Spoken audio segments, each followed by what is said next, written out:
10 రోజులు నడిచిన తర్వాత సాయంత్రం పూట అలసిపోయి కూర్చున్నప్పుడు మొదటిసారి గుర్రాలను స్వారీ చేస్తున్న మనుషులు కనిపిస్తారు. వీరిద్దరి మధ్య ఒక పెద్ద నది ఉండడం వల్ల సహాయం కోసం వీరు అరవగా కానీ వారికి ఏమాత్రం వినిపించలేదు. అవతలి వైపు నుంచి టుమారో అని చెప్పి గుర్రపు సవారీ చేస్తున్న మనుషులు వెళ్ళిపోతారు. ఆ మరుసటి రోజు ఒక పేపర్ పెన్నును నది అవతలి వైపుకు విసరగా, మేము రగ్బీ ప్లేయర్స్, మా ప్లేన్ క్రాష్ అయింది, మేము సహాయం కోసం ఇక్కడ వరకు నడుచుకుంటూ వచ్చాము, మా స్నేహితులు ఇంకా అక్కడే ఉన్నారు, సహాయం చేయండి అని రాసి ఆ పేపర్ మళ్ళీ అవతల వైపుకు విసిరేస్తారు.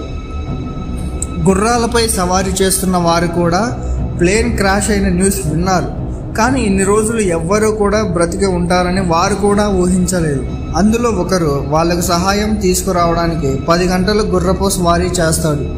రగ్బీ ప్లేయర్స్ క్రాష్ అయిన తర్వాత ఇన్ని రోజులు బతికే ఉన్నారనే వార్తలు బయటికి రావడంతో మీడియా మొత్తం ఇదే న్యూస్ గురించి చర్చించడం మొదలుపెట్టింది.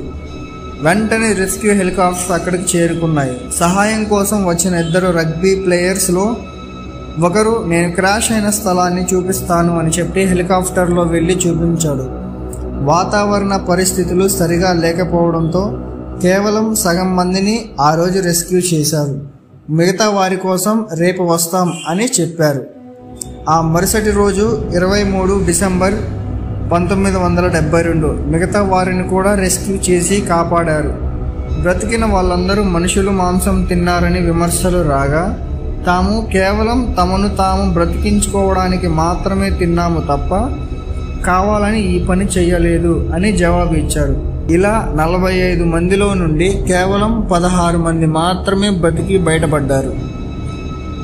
ఇలాంటి మరిన్ని ఇంట్రెస్టింగ్ స్టోరీస్ గురించి తెలుసుకోవడానికి మా ఛానల్ మీరు ముందుగా సబ్స్క్రైబ్ చేయడం మాత్రం మర్చిపోవద్దు. Stay tune to Prem.